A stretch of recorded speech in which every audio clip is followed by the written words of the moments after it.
তো রবীন্দ্রনাথের ইতিহাস পড়ো, অমুক বন্দ্যোপাধ্যায়, অমুক চট্টোপাধ্যায়, অমুক চ্যাটার্জি, ব্যানার্জি, তাদের জীবনী পড়ো। ইসলামের ইতিহাস পড়ে দেখো, ইসলামের ইতিহাস পড়ে দেখো, মুসলিম সেনাপতি হযরত তারেক বিন জিয়াদ রাহমাতুল্লাহি আলাইহি স্পেন বিজয় করার জন্য 3000 সৈন্য নিয়ে তিনি জাহাজ নিয়ে রওনা দিলেন স্পেনের উদ্দেশ্যে। তিনি স্পেনের উদ্দেশ্যে রওনা দিলেন। স্পেনের বন্দরে যখন তাদের জাহাজ ভিড়ল, চতুর্দিক থেকে কাফের সৈন্যরা তারেক বিন জিয়াদকে তারা ঘেরাও করে ধরেছে। এই অবস্থা দেখে মুসলিম সৈন্যদের মনোবল অনেকের দুর্বল হয়ে যাচ্ছে। তারেক বিন জিয়াদ রাহমাতুল্লাহি আলাইহি তিনি মুসলিম সৈন্যদের উদ্দেশ্য করে একটা ভাষণ দিলেন আর বললেন, ইয়া আইয়ুহাস শাবাব, এ যুবকেরা শোনো, এ মুসলিম সৈনিকেরা শোনো, আমরা স্পেন বিজয় করার জন্য স্পেনে আসছি। আমরা যদি স্পেন বিজয় করতে না পারি, ইহুদি খ্রিস্টান কাফেরেরা আমাদেরকে থুতু মারবে আর বলবে মুসলমান কাফেরদেরকে ভয় পায়, মুসলমান বেঈমানদেরকে ভয় পায়। কিন্তু কাফের বেঈমানরা জানে না মুসলমান আল্লাহ ছাড়া আর কারো কাছে মাথা নত। ঠিক কিনা বলেন? ইতিহাসের মধ্যে লেখা। তারেক বিন জিয়াদ 3000 সৈন্যকে উদ্দেশ্য করে বক্তব্য দিলেন, শোনো, আমরা আসছি স্পেন বিজয় করার জন্য। আমরা যে জাহাজে করে আসছি, তিনি একজন সৈন্যকে হুকুম দিলেন, যাও এই জাহাজটাকে পেট্রোল দিয়া জ্বালায় দাও। কি দিয়া? এই জাহাজটাকে পেট্রোল দিয়া জ্বালায় দাও। সব সৈন্যদের সামনে জাহাজে পেট্রোল মেরে আগুন দিয়া জাহাজটাকে জ্বালায় দিল। সব সৈন্যরা তাকায় তাকায় দেখতেছেন যে জাহাজ দিয়া তারা স্পেনে এসেছিলেন সেটা আগুন দিয়া জ্বালিয়ে দেওয়া হয়েছে। সৈন্যরা এখন চিন্তা করে, জাহাজ যেহেতু আগুন দিয়া জ্বালিয়ে দিয়েছে, এই জাহাজ দিয়ে আর আমাদের দেশে যাওয়া সম্ভব না। এই জাহাজ ছাড়া কোনোদিন সমুদ্র পাড়ি দেওয়া সম্ভব না। এবার তারেক বিন জিয়াদ বক্তব্য দিলেন, ও মুসলিম সৈন্যরা শুনে রাখো, তোমরা যদি এখন পিছনের দিকে যাও, জাহাজটাকে আমি আগুন দিয়া জ্বালায় দিছি, পিছনে যদি যাও তোমাদের পিছনে গভীর মহাসমুদ্র, আর যদি সামনে যাও কাফেরদের লক্ষ লক্ষ সৈন্য তোমাদের সাথে লড়াই করার জন্য প্রস্তুত। যদি পিছে যাও সমুদ্র পার হয়ে ওই পারে যেতে পারবা না, সমুদ্রের মধ্যে ডুবে ডুবে মরবা, আর এই মৃত্যুটা হলো কাপুরুষের মৃত্যু। আর যদি সামনে যাও কাফেররা অস্ত্র নিয়ে দাঁড়ায় আছে, যদি তাদের সাথে লড়াই করে বিজয় অর্জন করো, তাহলে তোমরা হবে মহাবীর। ঠিক কিনা বলেন? এখন কি করবা? লড়াই করবা নাকি সমুদ্রে ঝাঁপ দিবার সিদ্ধান্ত নাও।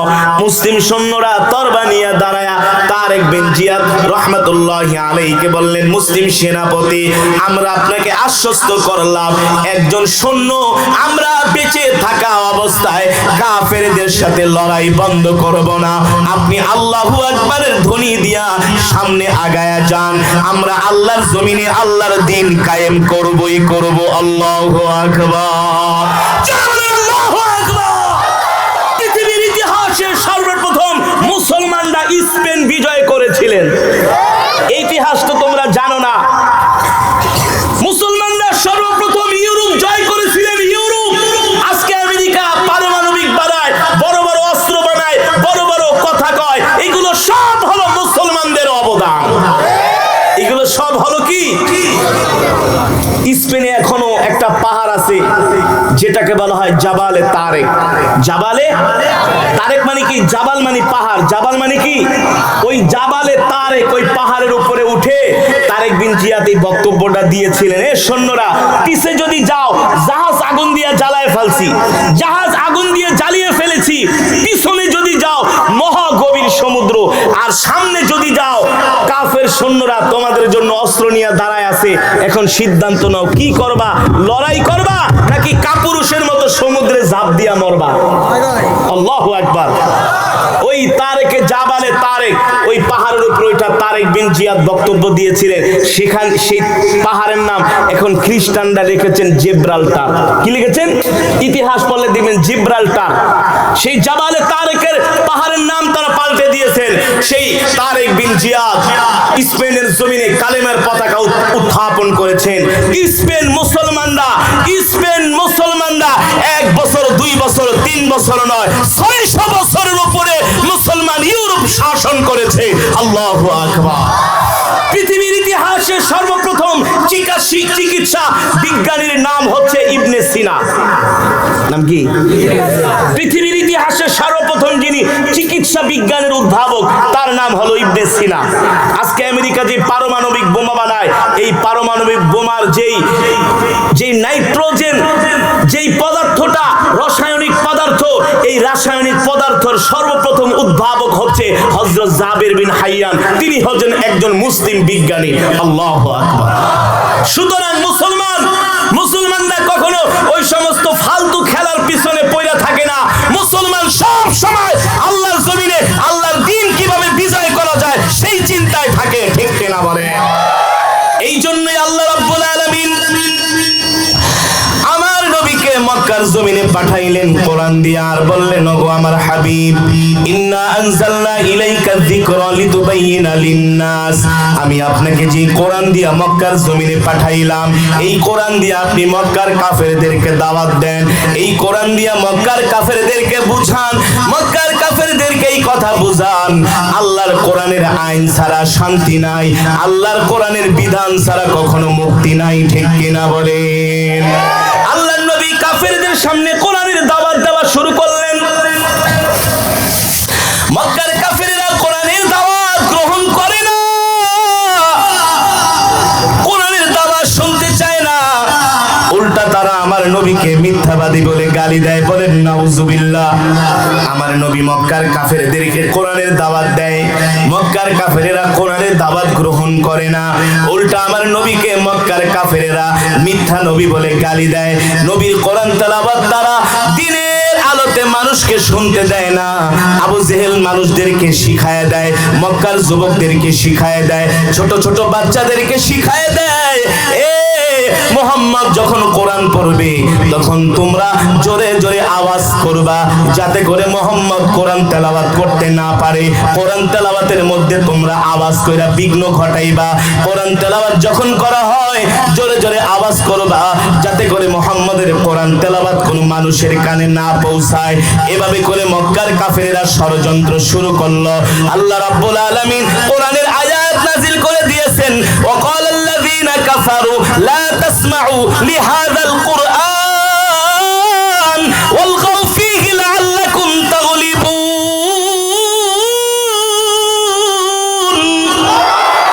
আল্লাহ রাব্বুল আলামিন বলে, ও নবী, মক্কার কাফেররা যতই কোরআনের বিরুদ্ধে ষড়যন্ত্র করুক না কেন, যতই চক্রান্ত ষড়যন্ত্র করুক না কেন, মক্কার কাফেরেরা কোরআনের দাওয়াত বন্ধ করতে পারবে না, কোরআনের কথা বন্ধ করতে পারবে না। ইন্না নাহনু নাযালনা যিকরা ওয়া ইন্না লাহু লাহাফিজুন। ও নবী, আমি আল্লাহ আপনার উপর কোরআন নাযিল করেছি, আর এই কোরআন হেফাজতের দায়িত্ব আমি আল্লাহ আমার নিজ হাতে গ্রহণ করেছি। আল্লাহ যে কোরআন হেফাজতের দায়িত্ব নিয়েছেন, ওই কোরআনের আওয়াজ আবু জেহেল, উতবা, শাইবা, আবু লাহাবরা কোনোদিনই বন্ধ করতে পারবে না। পারছে নাকি বলেন? আবু জেহেল, আবু লাহাব, উতবা, শাইবারা যেহেতু কোরআনের আওয়াজ বন্ধ করতে পারে নাই, এই পৃথিবীর জমিনেও যারা কোরআনের আওয়াজ বন্ধ করতে চাইবে তারা কোরআনের আওয়াজ বন্ধ করতে পারবে না, বরঞ্চ আল্লাহ তাআলা তাদেরকে ধ্বংস করে দিবে। ঠিক কি না বলে? আল্লাহ তাদেরকে ধ্বংস করে দিবে। আমার নবী কোরআন পড়ে আবু জেহেল যুবকদেরকে যায় বলে, এই কেউ মুহাম্মদের কোরআন শুনতে যাবি না, কেউ মুহাম্মদের কোরআন শুনতে যাবি না। দেখে রাত্রবেলা সব যুবকরা পালায় পালায়া বাইতুল্লাহ শরীফে যায় নবীজির তেলাওয়াত শুনে। নবীজি যখন কোরআন তেলাওয়াত করত, মক্কার সব যুবকরা রাত্রবেলা পালায় পালায় নবীজির তেলাওয়াত শুনতে চলে যেত। আবু জেহেল চিন্তা করে, যদি মুহাম্মদের তেলাওয়াত এমনি বাজতে থাকে, চলতে থাকে, থাকে। আর যুবকরা যেমনি শোনা শুরু করছে, কিছুদিন পরে মক্কার জমিনে একজন কাফের যুবক পাওয়া যাবে না, সব কালেমা পরে মুসলমান হয়ে যাবে। আরো জোরে বলেন সুবহানাল্লাহ। তাহলে কি করা যায়? আবু জেহেল সব যুবকদেরকে, কাফেরদেরকে, নেতাদেরকে ডাকলেন, ডাইকা বলল, অমুক দিন সন্ধ্যার সময় তোমরা বাইতুল্লাহ আসবা, মাগরিবের সময় তোমরা বাইতুল্লাহ আসবা, কাবার চত্বরে তোমাদেরকে নিয়ে আমি আবু জেহেল মিটিং করব। সব কাফেরেরা বাইতুল্লাহ মাগরিবের সময় বাইতুল্লাহর চত্বরে এসে উপস্থিত হইলেন। এবার আবু জেহেল, আবু লাহাব, উতবা, সাইবা বড় বড় নেতারা এক সারিতে বসে আছে। উতবা ডাক দিয়া বলে, আবু জেহেল আপনি এই যুবকদেরকে কেন ডেকেছেন? মক্কার ছোট ছোট নেতাদেরকে কেন ডেকেছেন? কারণটা কি? কারণটা খুলে বলেন। আবু জেহেল দাঁড়ায়া বলে, মক্কার যুবকেরা তোমরা শুইনা রাখো ভালো কইরা, এই মক্কার জমিনে আমাদের সবচেয়ে বড় শত্রু হলো মুহাম্মদ ইবনে আব্দুল্লাহ। বলেন নাউজুবিল্লাহ। আল্লাহর নবী তো শত্রু না, আল্লাহর নবী হলো সমস্ত মানুষের জন্য রহমত। আল্লাহ নিজে বলছেন, ওয়া মা আরসালনাকা ইল্লা রাহমাতাল লিল আলামিন। আল্লাহ বলেন, নবী সমগ্র বিশ্ববাসীর জন্য আমি আল্লাহ আপনাকে রহমত কইরা পাঠাইছি। নবীজি হলেন মানুষের জন্য রহমত, আর আবু জেহেল বলে শত্রু। ঠিক কিনা বলেন? মক্কার যুবকেরা একজন আরেকজনকে বলে, দোস্ত মুহাম্মাদের মতো এত ভালো মানুষ মক্কার জমিনে একজনও নাই। আর আবু জেহেল হলো একটা সেচ্চোর, আবু জেহেল হলো একটা বাটপার, মিথ্যাবাদী, ধোঁকাবাজ, প্রতারক। ঠিক কিনা বলেন? আজকে কিছু মানুষ আছে যারা ভালো মানুষদেরকে গালি দেয়, যে গালি দেয় সে হলো সবচেয়ে বড় খারাপ। ঠিক না? আবু জেহেল ছিল এই টাইপের। বলতেছে, তোমরা কেন মুহাম্মাদের পিছনে ঘোরো, তার কোরআন তেলাওয়াত কেন শুনতে যাও? যুবকরা একজন আর একজনের কয়ে, যাবো না কেন? মুহাম্মাদের মতো তো ভালো মানুষ মক্কায় আছে নাকি? তোমাদের সম্পদগুলো তো মুহাম্মাদের কাছে নিয়ে জমা দাও। ঠিক না? তোমরা ঝগড়া করো, মুহাম্মদ আইসা মিলায়া দেয়, তাইলে মুহাম্মাদের তেলাওয়াত কেন শুনতে যাব না? কিন্তু বড় নেতা বইলা কথা, মুখের উপর কেউ কথা বলতে। আবু জেহেল লেখে, খাতা কলম লেখ, আজকে থেকে যে মুহাম্মাদের তেলাওয়াত শুনতে যাইব তার 10 বছরের জেল, 144 জারি কর, যাতে কেউ বাইতুল্লাহর আশেপাশে রাত্রবেলা না যাইতে পারে। আবু জেহেল আবু লাহাব রেখে লেখ, উতবা রেখে লেখ, উতবাকে তুমি লেখো, সাইবাকে তুমি লেখো।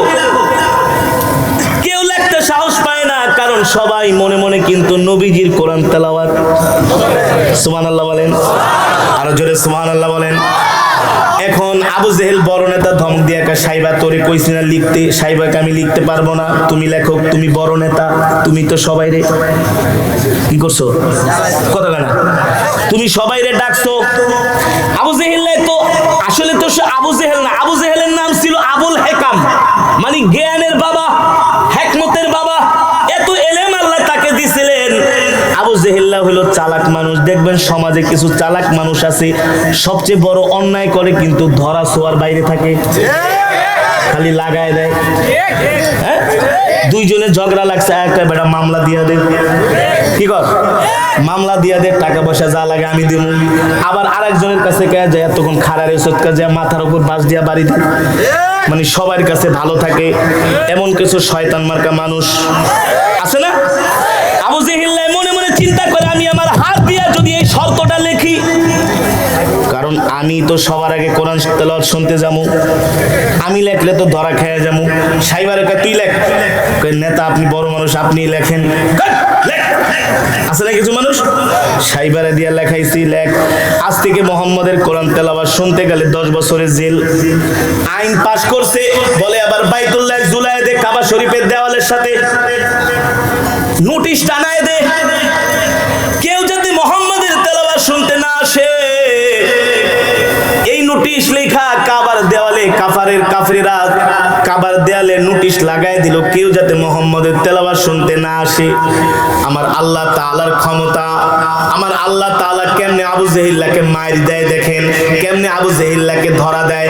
আল্লাহ কোরআনের মধ্যে বলছেন ইন্নাহুম ইয়াকিদুনা কাইদা ওয়া আকিদু কাইদা ফামাহিলিল কাফিরিনা আমহিলহুম রুয়াইদা। ও নবী, কাফেররাও ষড়যন্ত্র করে, কাফেররাও আপনার বিরুদ্ধে ষড়যন্ত্র করে, আপনার বিরুদ্ধে তারা মিথ্যা প্রপাগান্ডা ছড়ায়, আপনাকে তারা কষ্ট দেয়, আপনাকে তারা বিপদের মধ্যে ফালানোর জন্য চতুর্মুখী ষড়যন্ত্র করে। আর আমি আল্লাহ কাফেরদের ষড়যন্ত্র নস্যাৎ করার জন্য আমি আল্লাহ উল্টা কৌশল গ্রহণ করি, আর কাফেরেরা আমার কৌশলের কাছে তারা ধরাশায়ী হয়ে যায়। আবু জেহেল বাড়িতে চলে গেছে রাত 2টা। কয়টা? জোরে বলেন কয়টা? প্রচন্ড ঠান্ডা। আবু জেহেলের রাত্রবেলা ঘুম হয় না। রাত 2টা বাজে, ঘড়ির দিকে তাকায় আছে, ঘড়ির কাঁটাও টিপ টিপ করে সামনে শুধু টাইম বাড়তেছে বাড়তেছে। আবু জেহেল ঘুমায় না, ছটফট করে, এই কাত থেকে ওই কাত, ওই কাত থেকে ওই কাত। আবু জেহেলের স্ত্রী হিন্দা ডাক দিয়া বলে ইয়া আবা জাহাল নিম, ঘুমা, ইয়া আবা জাহাল নিম, ঘুমায় যাও। আবু জেহেল বলে বেটি আমি ঘুমাই না, না ঘুমাই তোর কি, তুই ঘুমা। আবু জেহেল ধান্দায় আছে কোন জায়গায় তার স্ত্রী ঘুমাইলে আস্তে করে দরজাটা খুইলা নবীজির কোরআন তেলাওয়াত শোনার জন্য বাইতুল্লাহ চলে যাবে। আরো আস্তে কোন সুবহানাল্লাহ। আবু জেহেলের স্ত্রী হিন্দা ছিল চালাক, সে ঘুমের ভান ধরছে, ঘুমের ভান ধইরা চোখ 2টা বন্ধ করে রাখছে। ইতিহাসের মধ্যে আসছে আবু জেহেল মোটা একটা কম্বল পেঁচায়া, লাঠি একটা লয়া, কুপি একটা লয়া আস্তে করে যায় ঘরের দরজার শিকলটা খুলছে, ঠাস করে একটা আওয়াজ হইছে।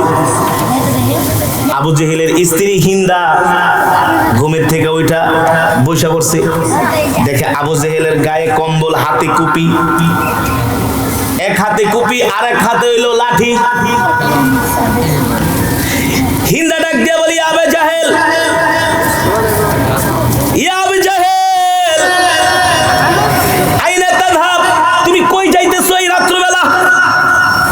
তুমি কোথায় যাচ্ছ এই রাত্রবেলা, এত রাত, গভীর রাত?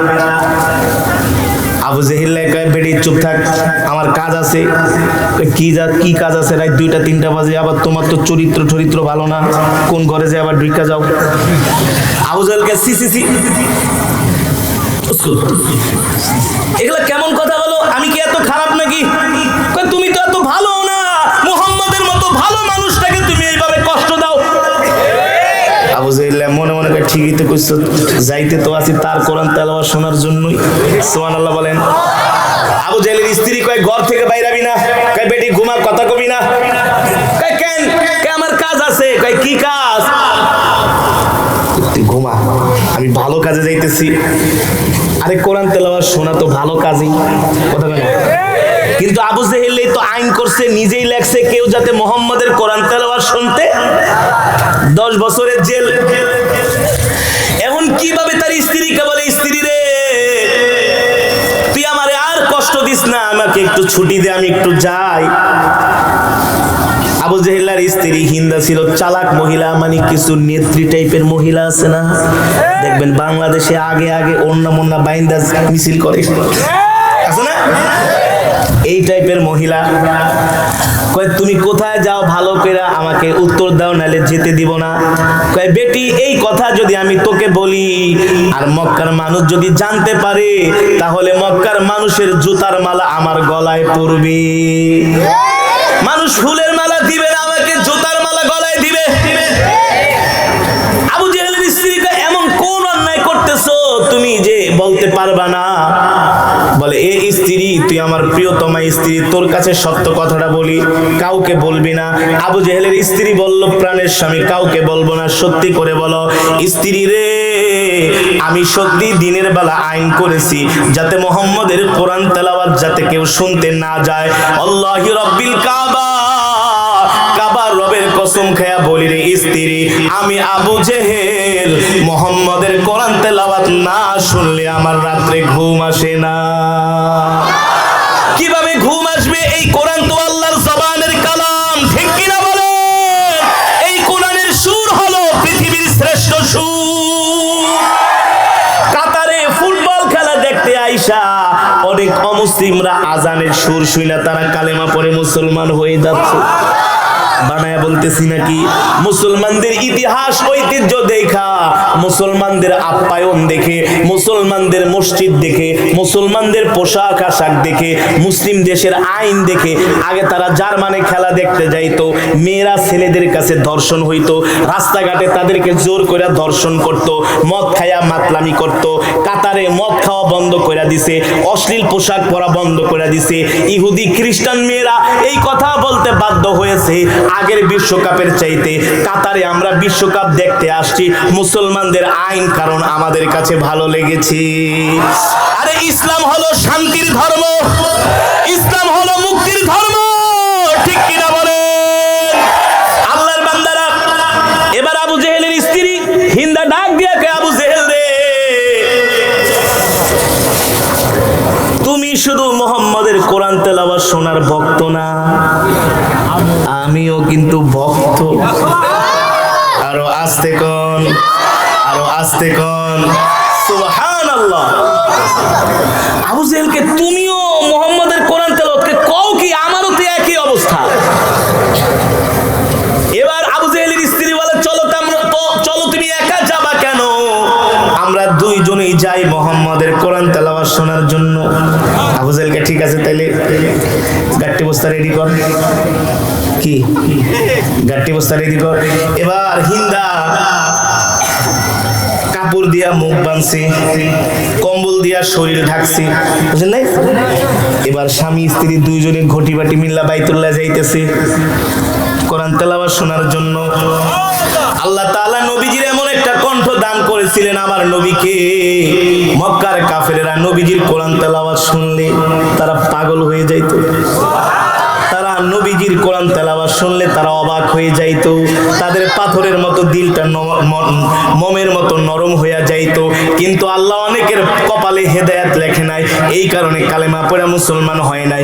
নবীজি কোরআন তেলাওয়াত করতেছে, আবু জেহেল আর তার স্ত্রী হিন্দা দুইজনে মিলা বসে বসে কোরআন তেলাওয়াত শুনতেছে। কাবার দেওয়ালের এক সাইডে যায় দুইজনে টেক লাগায়া কোরআন তেলাওয়াত শুনতে শুনতে রাত 3টা 4টা বেজে গেছে। আপনাদের কাছে আমার প্রশ্ন, রাত 2টা 3টা বাজলে চোখের অবস্থা কেমন হয়? খুদা লাল হয় না? আরে শুধু লাল হয় না, জিমানি আসে। কি আসে? এই যে আমি আপনাদের এখান থেকে ওয়াজ শেষ করে যাবো ঢাকায়, 1 2 3 ঘন্টা ড্রাইভারের সাথে কথা কই, ভালোই শরীরে স্পিরিট। রাত 4টা 3:30 4টা বাজলে আমি আর ঠিক থাকতে পারি না, ঘুমে খালি ঝিমটি মারি। আর ড্রাইভারকে, হুজুর আপনি এত চালাক মানুষ, এত শক্তিশালী মানুষ, ঘুমান কেন? আরে ঘুম এমন একটা ঘুম, এই ঘুমের কাছে সবাই কাবু, ঠিক কিনা বলেন? মুসা আলাইহিস সালাম পর্যন্ত ঘুমায় গেছে, দাঁড়ায় থেকে আর পারে নাই, ঘুমায় গেছে, ঠিক কিনা বলেন? ঘুমের কাছে সবাই কাবু, ঠিক কিনা বলেন? আল্লাহর কি হুকুম দেখেন, আবু জেহেল আর হিন্দা দুইজনে কাবার দেয়ালের সাথে টেক লাগায়া কোরআন তেলাওয়াত শুনতে শুনতে দুইজনও ঘুমায় গেছে। সুবহানাল্লাহ বলেন। এমন ঘুম, নাক টাইনা ঘুমাইতেছে। ঘুমাইতে ঘুমাইতে সকালবেলা হয়ে গেছে, সূর্য উঠে গেছে গা, কিন্তু এমন ঘুম কারণ সারা রাত্র তো নাইট ডিউটি করছে। সারা রাত কি করছে? সকালবেলা হঠাৎ করে সূর্য উঠছে, আইসা সূর্যের আলো যায় আবু জেহেলের কপালের উপরে পড়ছে। কি রে এত গরম লাগে? ওইটা দেখে সূর্য উঠে গেছে গা। তাড়াতাড়ি হিন্দারকে, এই মাগি, এই বেডি ওঠ, মান সম্মান তো সব, মান সম্মান সব, সকাল হয়ে গেছে, তাড়াতাড়ি বাইতে চল। মক্কার মানুষ দেখলে ঝাড়ুর বাড়ি একটাও মাটিতে পড়বো। হিন্দায় মহিলা মানুষ তো বোঝেন নাই, ঘুমায় লেডায় পড়া যায়। আবু জেহেল লেখা, এই কারণে মহিলা মানুষ কোন জায়গায় নিয়ে আসতে নাই, এটি হলো লেজি। মা বোনরা আবার রাগ করেন না। এবার স্বামী দুইজনে মিল্লা বাড়ির দিকে দৌড় শুরু করছে, বাড়ির দিকে। তো আবু জেহেল তো মনে করেন কোরআন তেলাওয়াত শুনতে আইছে, এটা আবার উতবা জানে না, সাইবা জানে না, একজনের আরেকজনে জানে না। তো উতবা কয়, নেতায় যেহেতু আইন করছে তাহলে সে জীবন আজকে বাইতুল্লাহ যাইব না, তো এই সুযোগটা আমি কাজে লাগাই। সাইবা আবার কয়, যেহেতু সাইবা আবু জেহেলের কাছের মানুষ, ওরা যেহেতু আইন করছে তাহলে ওরা যাবে যাবে না, আমি যাই। এইভাবে করে সবাই মনে করছে কেউ যাবে না, কিন্তু আসলে সবাই গেছে। তো কি করছে, যাইতে যাইতে চার রাস্তার মুখে যায় সবাই, মানে এটা আল্লাহ ওদেরকে একটা মায়ের দিব, বুঝেন নাই? ইন্নাহুম ইয়াকিদুনা কাইদ, আল্লাহ বলে তোরা ষড়যন্ত্র করস, আমি আল্লাহ তোদের ষড়যন্ত্র নস্যাৎ করার জন্য কৌশল গ্রহণ করি। আল্লাহু আকবার। চারজনের লাগে এট এ টাইম চতুর্মুখী সংঘর্ষ। আবু জেহেল দেহে তার বেগমকে নিয়ে সাইবাকে বস, আবু জেহেলকে তুই এখানে কে? সাইবা সবগুলা চোখ ডলতাছে, মাতবরি করেন না, কই গেছিলেন সবই জানি। জানি বলতে কি, ওই যে আবু জেহেলের স্ত্রী হিন্দা একটা কম্বল গায়ে দিছিল না, ওটা ভুলে ওইখানে ফালায় থিয়ে আয়া পড়ছে। মানে চুরি করলে সবসময় চোরে একটা কথা কয় না, একটা প্রমাণ রাই খাই যায়, কম্বল একটা রাই খাই গেছে। ওদ্দাকে পাইছি এবার আবু জেহেলের সাইজ করা। পরে আলা আবু জেহেলের লাগে ওদ্বার ঝগড়া হয়ে গেছে, তুই এখানে কে? ওদ্বাকে আপনি এখানে কেন? আমি কাজে গেছিলাম। আমিও কাজে গেছিলাম। কোন কাজে? তোর কাছে কইতে হনি। ওদ্বা বলে, বস নেতা আপনি কোথায় গিয়েছিলেন? আমার কাছে প্রমাণ আছে। বাইত গেছে দুইজনে যায়, ওখানে হিন্দায় কয়, আবু জেহেল আমার কম্বল কই? আল্লাহ করছস কি? কম্বল তো এখানে ফালায় থুই আইছি। ওদ্বায় যে আবার সেই কম্বল টোকায়া বাড়িতে নিয়ে রেখে দিছে। ওহন আবু জেহেল জানে যে ওদ্বা হলো সবচেয়ে বড় চালাক, সাইবার চেয়েও কি বেশি চালাক। এখন আবু জেহেল কয়, ঘটনা ছোট থাকতেই দামাচাপা, ঘটনা ছোট থাকতেই তাড়াতাড়ি নাস্তা নুস্তা বানা। আবু জেহেল নাস্তা নাস্তা খায়া ওদ্বার বাড়িতে গেছে। ওদ্বার বাড়িতে যায় কয়, ইয়া ওদ্বা তাল, এদিকে আসো। রাইতে বেলা ঘুমাও নাই? ওদ্বাকে, আপনি স্যার ঘুমান নাই, আপনি চোখ লাল খেয়ে কি করছো? ওদ্বাকে, আপনি যা করছেন আমিও। আবু জেহেলকে এই মুখের উপরে এইভাবে বলো না, এইভাবে। আপনি কোথায় গেছেন? আবু জেহেলকে, আমি যাই নাই। ওদ্বাকে, আমার কাছে প্রমাণ জানে তো কম্বল একটা। এবার আবু জেহেল বলে, এ ওদ্বা আমার কম্বলটা আমাকে ফিরায় দে, আমার স্ত্রী অনেক শখ করে রাত্রবেলা গায়ে দেয়। ওদ্বা ডাক দিয়া বলে, আবু জেহেল আপনি তো নিজের হাতে আইন করলেন যাতে কেউ মুহাম্মদের কোরআন তেলাওয়াত শুনতে না যায়। আপনি রক্ষক হইয়া বক্ষকের কাতারে শামিল হয়েছেন, এই কাজটা কি আপনি ঠিক করছেন? আবু জেহেল ওদ্বাকে ডাক দিয়া বলে, এ ওদ্বা সত্যি করে বল, আমরা মুহাম্মদের এত বিরোধিতা করি কেউ যাতে মুহাম্মদের কোরআন তেলাওয়াত শুনতে না যায়, এত বিরোধিতা করে আমরা নিজেরাই তো মুহাম্মদের কোরআন তেলাওয়াত না শুনে থাকতে পারি না। মুহাম্মদের কোরআন তেলাওয়াত না শুনলে আমাদের ঘুম আসে না। ওদ্বা ডাক দিয়া বলে, আবু জেহেল আমারও তো একই অবস্থা, আমিও মুহাম্মদের কোরআন তেলাওয়াত না শুনলে আমার ঘুম আসে না। আবু জেহেল বলে, ওদ্বা রে তোর কি মনে হয় মুহাম্মদ কি আসলেই সত্য নবী, আমরা যে তাকে মিথ্যা নবী বলি? ওদ্বা বলে, আবু জেহেল রব্বে কাবার কসম খায়া বলি, মুহাম্মদ মিথ্যা নবী না, মুহাম্মদ সত্য নবী, মুহাম্মদ সত্য নবী। আমরা যতই মুহাম্মদকে দাবায়া দেওয়ার চেষ্টা করি না কেন, মিটাইয়া দেওয়ার চেষ্টা করি না কেন, মুহাম্মদের কোরআন তেলাওয়াত আমরা যতই বন্ধ করার চেষ্টা করি না কেন, আবু জেহেল রে আমার মনে হয় না মুহাম্মদের কোরআনের আওয়াজ আমরা বন্ধ করতে পারবো, মুহাম্মদকে আমরা দাবায় রাখতে পারবো। মনে হয় আবু জেহেল আমাদের সময় ফুরায় আসছে, আমাদের সময় ফুরিয়ে আসছে, আমাদের সময় ফুরায় আসছে, আমাদের বেশি দিন আর সময়। আবু জেহেল কা ফুরায় আইছে, যে কদিন বাইরে বুড়া টিক্কা থাকতে পারে, যে কদিন বাইরে বুড়া টিক্কা থাকতে পারে, কারণ মুহাম্মদের কাছে আত্মসমর্পণ করা। নাউজুবিল্লাহ বলেন, নাউজুবিল্লাহ বলেন। আবু জেহেল ছিলেন প্রচন্ড রকমের অহংকারী, দাম্ভিক, বলে মইরা জামুগা, বাপ দাদার ধর্ম ত্যাগ করতে পারবো না, বাপ দাদার ধর্মে চুনকালি মারতে পারবো না।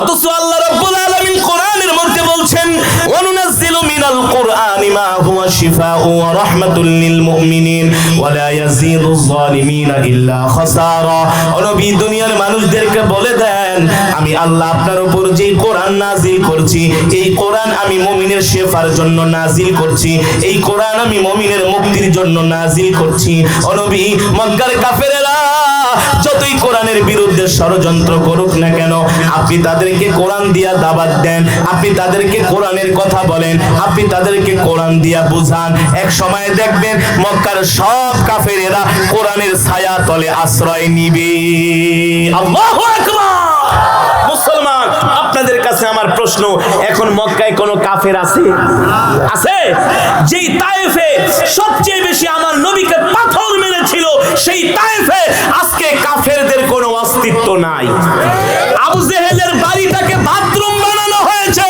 ঠিক কি না বলেন সুতরাং আজকে যারা পৃথিবীর রাজা বাদশারা তোমরা কোরআনের বিরোধিতা করো তোমাদের বাড়িগুলোকে বাথরুম বানানো হবে ইনশাআল্লাহ ঠিক কি না বলেন তার মানে কোরআন ছিল কোরআন আছে কোরআন ইসলাম ছিল ইসলাম আছে ইসলাম থাকবে ঠিক কি না বলেন সারা পৃথিবীর জমিনে কোরআনের আইন চালু হবে সারা পৃথিবীর জমিনে কোরআনের রাজ কায়েম হবে আমরা পৃথিবীতে যতদিন বাঁচবো কোরআনের পক্ষে বাঁচবো কে কে রাজি আছেন হাত ওঠান নারায়ে তাকবীর নারায়ে তাকবীর আল কোরআনের আলো আল হাদিসের আলো আল্লাহ কবুল করুন হাত নামান মনে বড় আশা ছিল যাব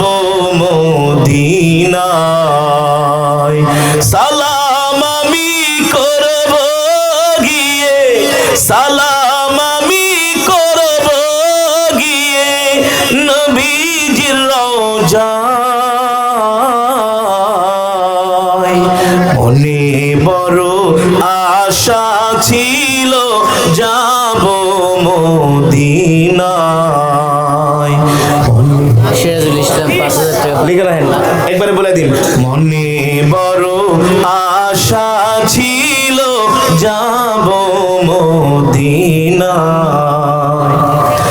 আরব সাগর পাড়ি দিব নাইকো আমার তরি পাখি নয় তো উড়ে যাব ডানাতে ভর করি ঠিক কিনা বলেন আরব সাগর পাড়ি দিব নাইকো আমার তরি পাখি নয় তো উড়ে যাব ডানাতে ভর করি আশায় আছে সম্বল নাই আশায় আছে সম্বল নাই করি কি উপায় সবাই মনে বড় আশা ছিল আরো জোরে মনে বড় আশা ছিল যাব মদিনা সালাম আমি করব গিয়ে সালাম আমি করব গিয়ে নবীজির রওজায় মনে বড় আশা ছিল যাব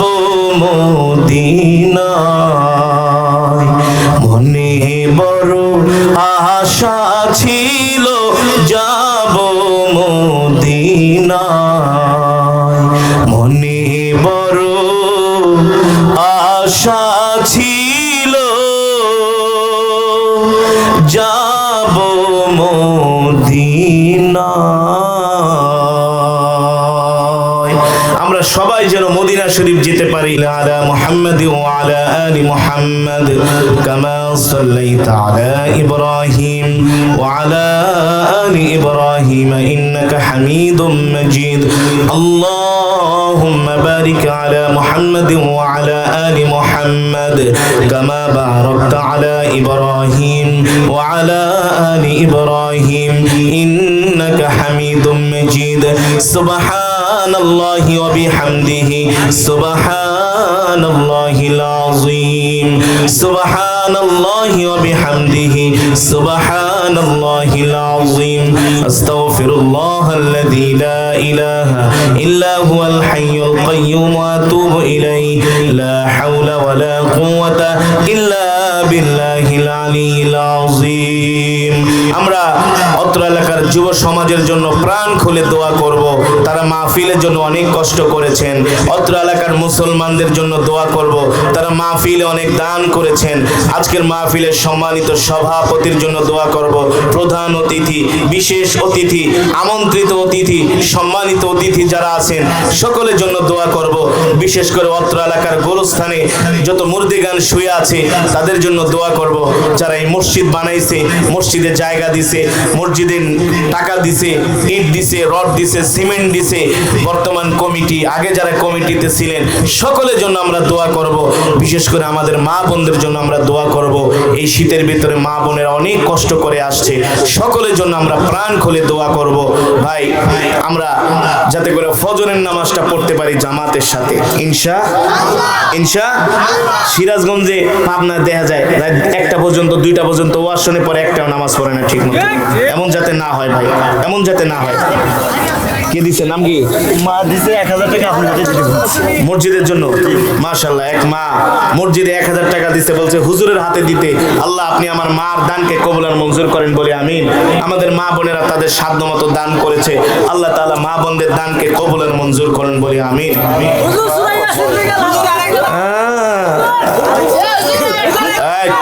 চুপ। না না না না, এত সোজা না, আজকে না, অন্য একদিন, অন্য একদিন প্রোগ্রাম আছে, প্রোগ্রাম।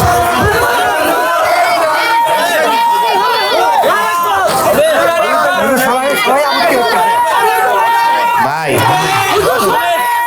আচ্ছা, পড়বো পড়বো পড়বো পড়বো। 20 মিনিট কেরাত পড়া 4 ঘন্টা ওয়াজ করার সমান। 4 ঘন্টা ওয়াজ করার সমান। 20 মিনিট কেরাত পড়লে শরীরের ঘাম বের হয়ে যায়, অনেক শক্তি লাগে। তারপর আপনারা চেয়েছেন আমি পড়বো ইনশাআল্লাহ। তাহলে মোনাজাতের আগে আর কিছু মসজিদে দেয়া যায়, আর কিছু দেয়া যায়। আচ্ছা, বিসমিল্লাহির রহমানির রহিম।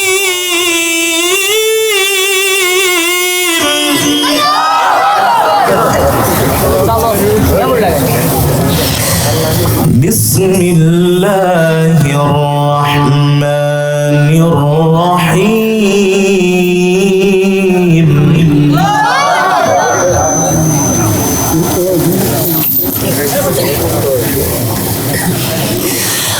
أولم ير الإنسان أنا خلقناه من نطفة فإذا هو خصيم مبين.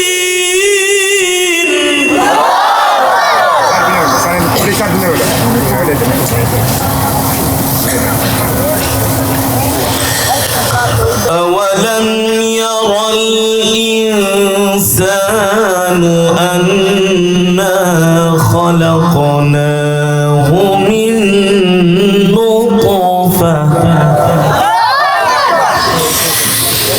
أولم ير الإنسان أنا خلقناه من نطفة فإذا هو خصيم مبين.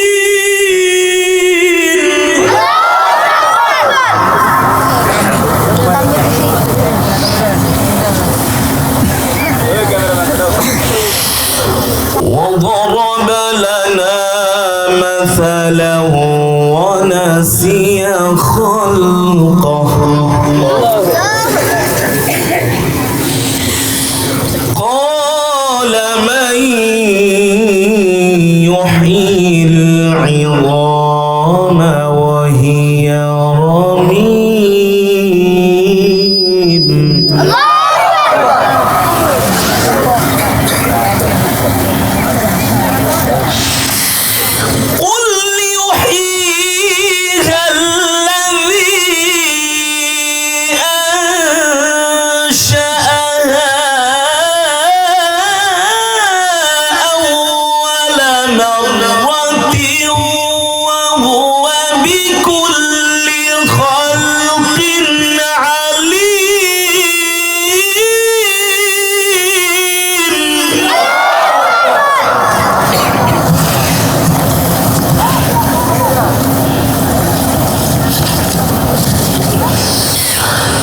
الذي جعل لكم من الشجر الأخضر نارا فإذا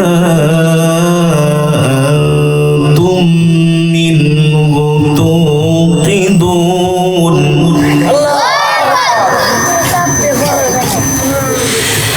أوليس الذي خلق السماوات والأرض بقادر على أن يخلق مثلهم بلى وهو الخلاق العليم.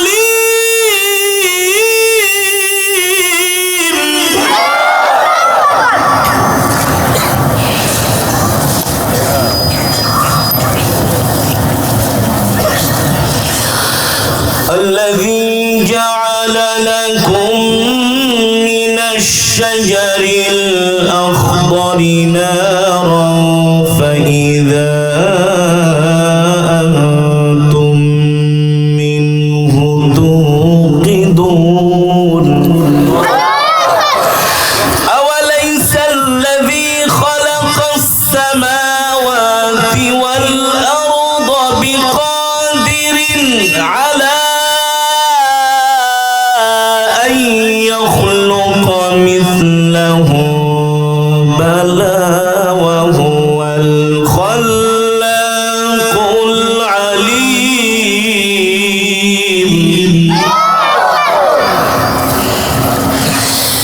إنما أمره إذا أراد شيئا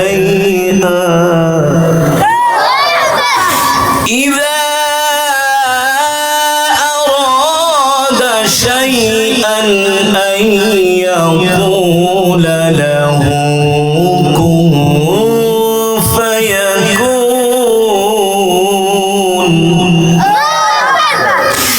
فسبحان الذي بيده ملكوت كل شيء وإليه ترجعون.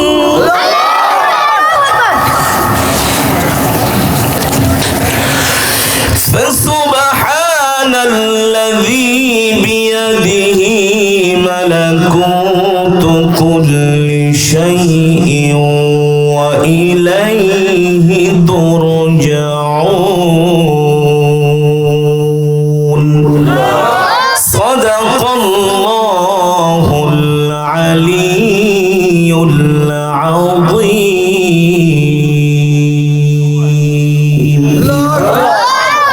আলহামদুলিল্লাহ, আমি 15 তারিখে পিপুলবাড়িয়ার দিকে আসবো, 22 তারিখে আবার এই শহরে এখানে আসবো, এই শিয়ালকোলের আশেপাশে, মেডিকেলের আশেপাশে বর্মখোলা আপনাদের দাওয়াত, কোরআন তেলাওয়াত শুনতে যাবেন।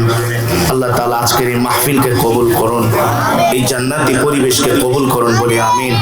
আমরা এখন আল্লাহর কাছে দোয়া করব, চোখের পানি ফেলে দোয়া করব। প্রায় রাত 12টা, 2 ঘন্টার কাছাকাছি আমি আপনাদেরকে তেলাওয়াত বয়ান শুনাইলাম। এতক্ষণ যে আলোচনা করলাম, আমার আলোচনা সার্থক হবে যদি আপনারা ইসলাম মেনে চলেন। কি মেনে চলেন ভাই? ইসলাম মেনে চলেন, রাসূলের সুন্নাতগুলো মেনে চলেন, 5 ওয়াক্ত নামাজ পড়েন, আল্লাহর কোরআন সকাল সন্ধ্যা যদি তেলাওয়াত করেন, তাহলে আজকের আলোচনা সার্থক। আল্লাহ তাআলা আমাদেরকে কোরআন বেশি বেশি তেলাওয়াত করার তৌফিক দান করুন বলি আমিন। আমরা এখনই দোয়া করব, সকলে চোখের পানি ফেলে আল্লাহর কাছে দোয়া করব। আল্লাহুম্মা আমিন। রব্বানা ظلمنا أنفسنا وإن لم تغفر لنا وترحمنا لنكونن من الخاسرين. ربنا آتنا في الدنيا حسنة وفي الآخرة حسنة وقنا عذاب النار.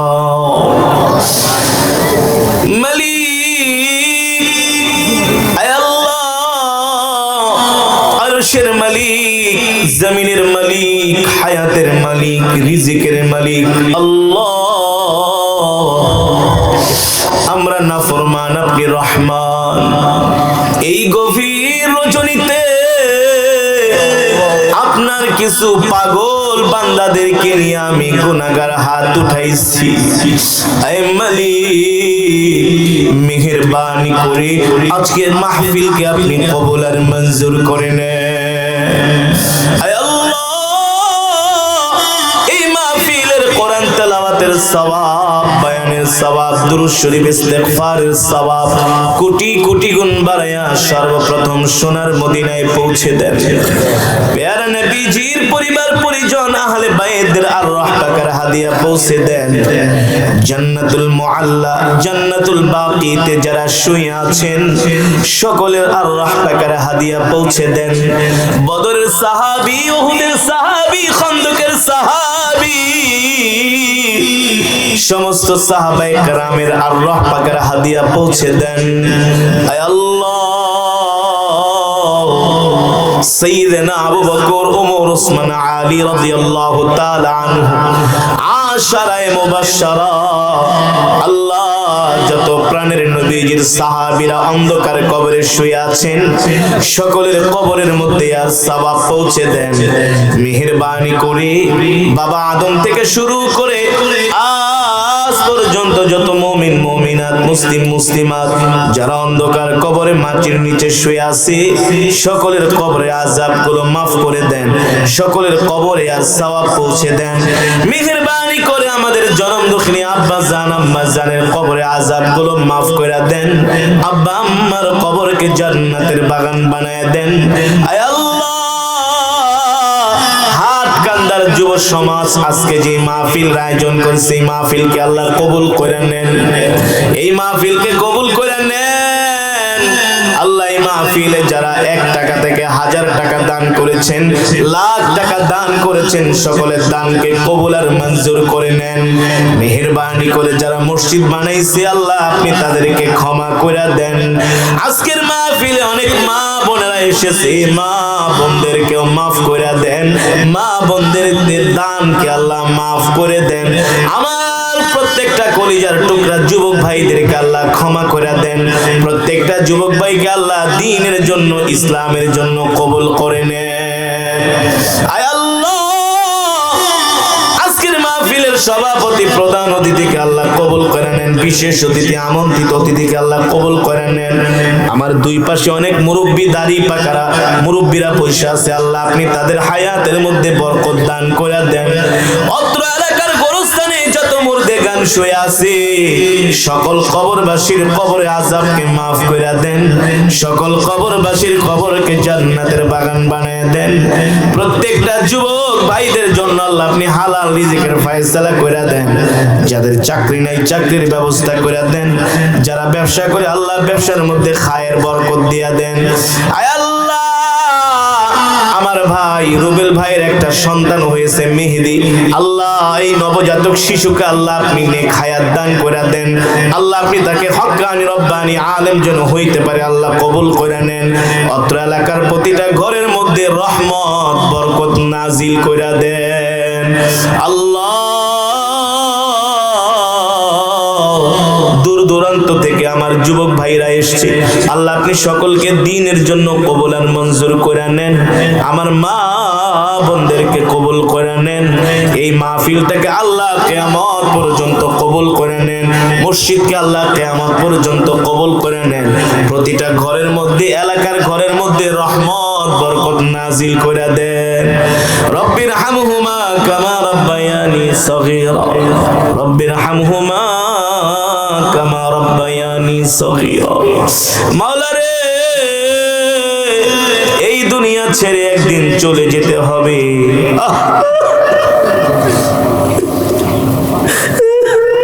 ওই কবরে একা একা কিভাবে থাকবো আল্লাহ? ওই 3.5 হাত মাটির নিচে কিভাবে থাকবো আল্লাহ?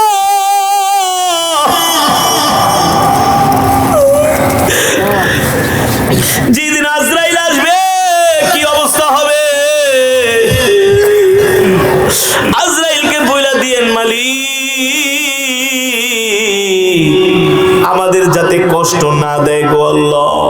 মৃত্যুর সময় যেন আমাদেরকে যন্ত্রণা না দেয়, ওই কবরে নিয়ে শাস্তি দিয়েন না, ওই কবরে নিয়ে আযাব দিয়েন না আল্লাহ।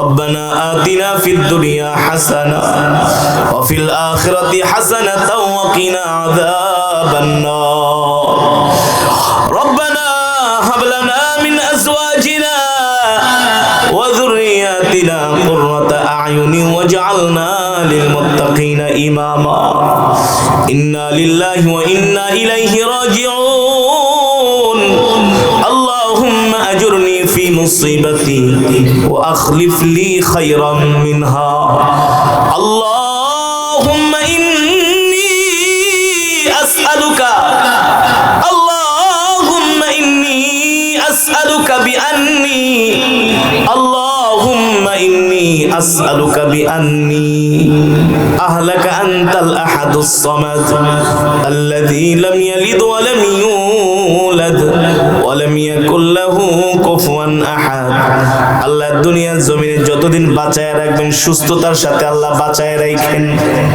বড় বড় কোন রোগ দিয়েন না, গুনার কারণে বড় বড় কোনো আযাব আমাদেরকে দিয়েন না।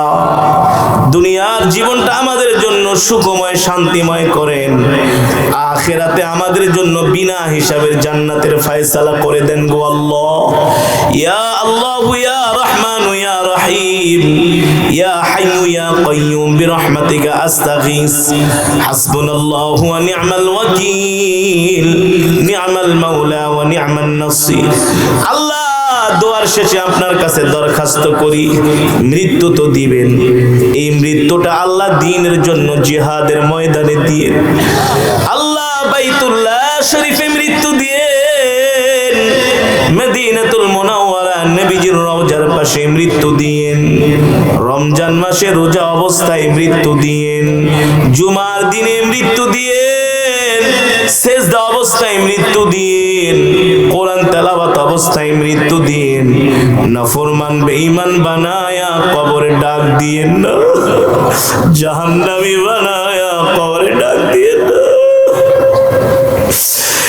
রব্বির হামহুমা কামা রব্বায়ানি সগীরা রব্বির হামহুমা কামা রব্বায়ানি সগীরা বিদুরি সুবহানা রাব্বিকা রব্বিল ইজ্জাতি আম্মা ইয়াসিফুন ওয়া সালামুন আলাল মুরসালিন ওয়ালহামদুলিল্লাহি রাব্বিল